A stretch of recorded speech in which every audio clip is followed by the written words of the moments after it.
Welcome to the anti-penultimate day before Christmas. No, the penultimate day before Christmas Eve, or the anti-penultimate day before Christmas Day.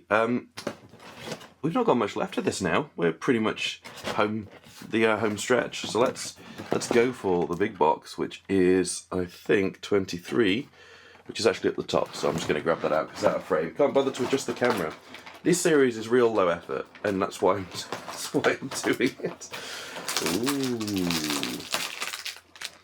Ooh, this looks like definitely looks like a Federation ship. I'll level with you.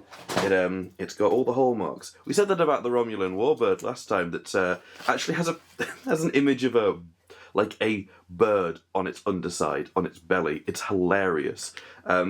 This is definitely a ship, and it's definitely a Constitution class. We'll find out when I start building it.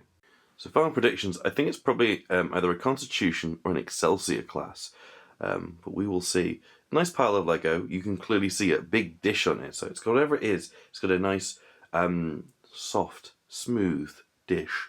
As I'm building it, I just want you to observe this bizarre piece of Lego here. It's a single block with a little jabby bit. I've never seen that before. Interesting. Well, it's definitely the Excelsior class. You can tell that because of how long this boy is. Like, look at that. It doesn't look particularly pretty, and its weird sort of odd haircut that it's got here is also a bit strange.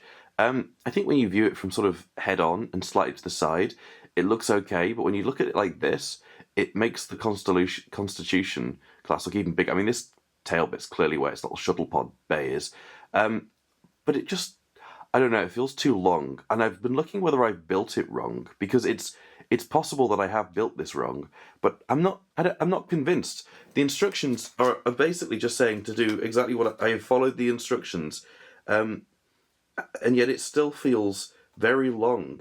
It's a shame that the nacelles don't have the colouring on them. I think the nacelles being used just primarily as that. It feels a little bit cheap. It's a shame, but this particular model feels quite flimsy. Reason being, and I think we can all agree on, perhaps this isn't. So if we take a look at this, there's only this piece that's holding together that, and as we all know, like any bit of force on this is just going to completely ping it off, and that's fine. But it's very easy to come apart, especially the dome, which is also quite easy to come across. When you look up close, that bit is an odd choice, especially to put a stud there. Seems a bit of an interesting one. It just feels a tad underdeveloped. The nicest bit is the tail. I think this little guy here. Everything else is okay. But I think this is the last Federation starship, and potentially the last starship we're going to be creating. The last thing is just a disc, and I have no idea what that could be. But we will find out.